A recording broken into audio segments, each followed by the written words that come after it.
Today we will be discussing about arterial system in human body. Arterial blood circulation बाट सुरु गरौँ. Arterial system consists of arteries which are blood vessels that carry blood away from heart to various organs of the body.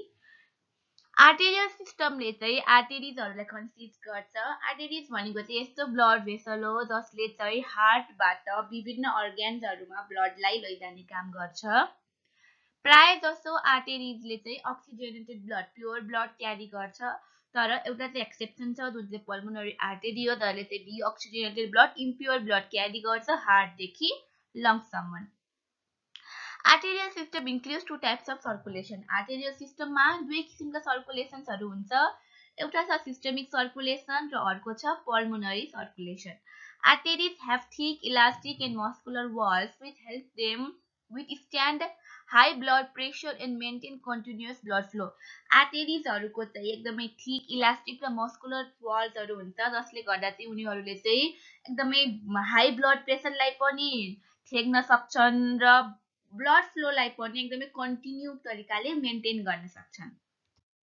र अब हामी सुरु गरौँ pulmonary सर्कुलेसनको बारेमा. Pulmonary circulation is the circulation of blood from heart to lungs.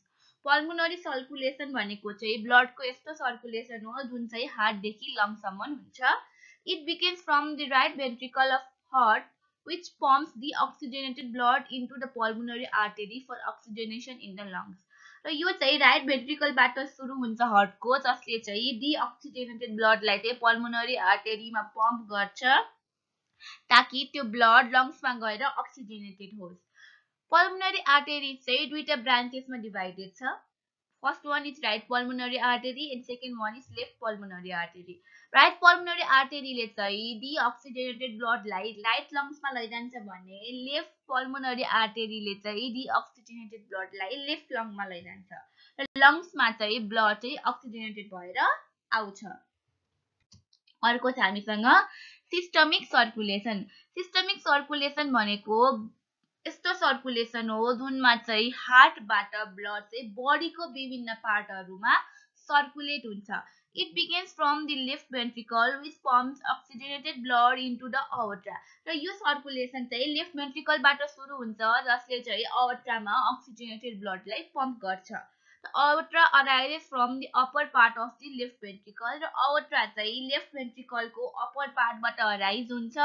It passes upward for a short distance then comes backward to the left forming the aortic arch and continues downward as the descending aorta. र aorta चाहिँ माथि upward सम्म चाहिँ केही short डिस्टेन्सको लागि pass हुन्छ. त्यसपछि त्यो चाहिँ लेफ्ट तिर कर्भ हुन्छ र एउटा aortic arc बनाउँछ र तलसम्म चाहिँ कन्टिन्यू तरिकाले जान्छ र डिसेन्डिङ aorta फर्म गर्छ. From the aorta, coronary arteries arises which supply blood to the heart muscles.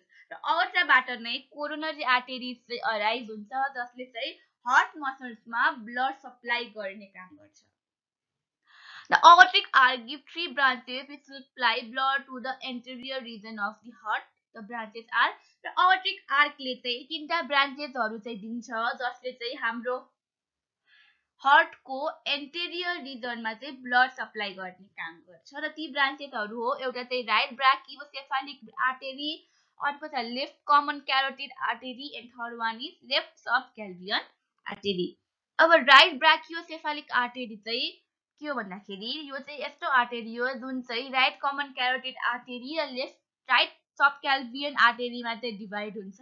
र राइट कमन क्यारोटिड आर्टेरीको काम चाहिँ यसले चाहिँ हाम्रो हेड र ब्रेन रिजनमा चाहिँ ब्लड सप्लाई गर्ने काम गर्छ भने लेफ्ट राइट सबक्लेभियन आर्टेरीको काम चाहिँ यसले चाहिँ हाम्रो अप्पर राइट लिम्समा चाहिँ ब्लड सप्लाई गर्ने काम गर्छ.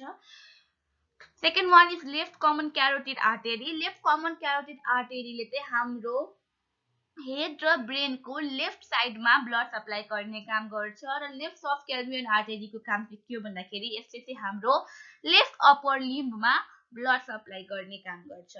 For the lower limb blood supply comes from the descending aorta. र हाम्रो लोअर लिम्स भने खुट्टाहरुको भागको लागि चाहिँ ब्लड सप्लाई चाहिँ डिसेन्डिङ aortaबाट हुन्छ. Artery supplying lower limbs.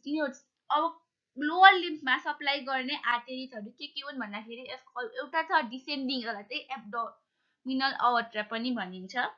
यो चाहिँ राइट र लेफ्ट कमन इलियक आर्टेरीमा डिभाइड हुन्छ र हरेक कमन इलियक आर्टेरी चाहिँ इन्टरनल इलियक आर्टेरी र एक्सटर्नल इलियक आर्टेरीमा डिभाइड हुन्छन्। इन्टरनल इलियक आर्टेरीले चाहिँ हाम्रो पेल्भिक अर्ग्यान्सहरुमा ब्लड सप्लाई गर्छ भने एक्सटर्नल इलियक आर्टेरीले चाहिँ थाई र फिमोरल आर्टेरिजमा कन्टिन्यू भएर त्यहाँ चाहिँ ब्लड सप्लाई गर्ने काम गर्छ र फिमोरल आर्टेरी चाहिँ मेन आर्टेरी हो जसले चाहिँ हाम्रो लोअर लिम्समा ब्लड सप्लाई गर्ने काम गर्छ। अब हामी यो अवर्टाको आर्क र यसको ब्रान्चेस के छन् त्यो हेरौं।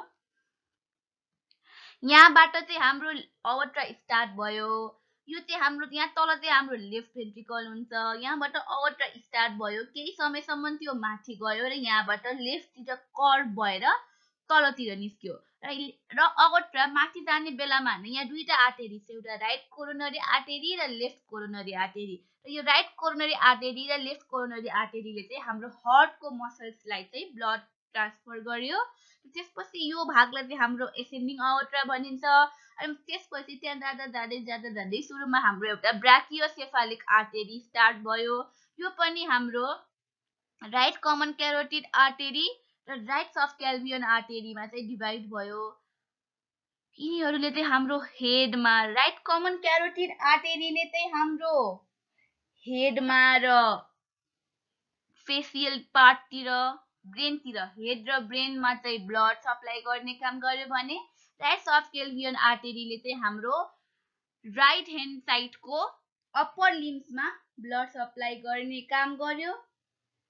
त्यसपछि अब अवर्टा अलिकति कर्भ हुने बेलामा हाम्रो लेफ्ट कमन क्यारोटिड आर्टेरी आयो र लेफ्ट कमन क्यारोटिड आर्टेरीले चाहिँ हाम्रो लेफ्ट हेड र लेफ्ट ब्रेनमा चाहिँ ब्लड सप्लाई गर्ने काम गर्यो। त्यसपछि अलिकति अगाडि गइसकेपछि चाहिँ हाम्रो लेफ्ट सबक्लेवियन आर्टेरी स्टार्ट भयो र लेफ्ट सबक्लेवियन आर्टेरीले चाहिँ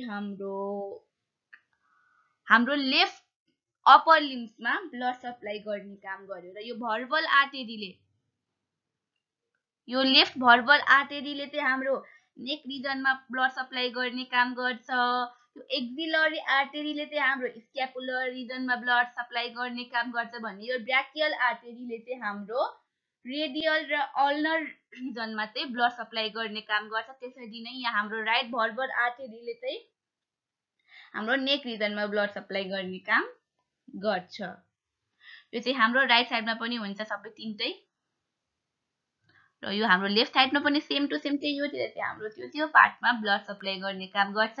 त्यसपछि अवर्टा अझै घुम्दै गइसकेपछि डिसेन्डिङ अवर्टामा आयो र डिसेन्डिङ अवर्टाले चाहिँ हाम्रो बडीको लोअर लिम्सतिर ब्लड सप्लाई गर्ने काम गर्यो।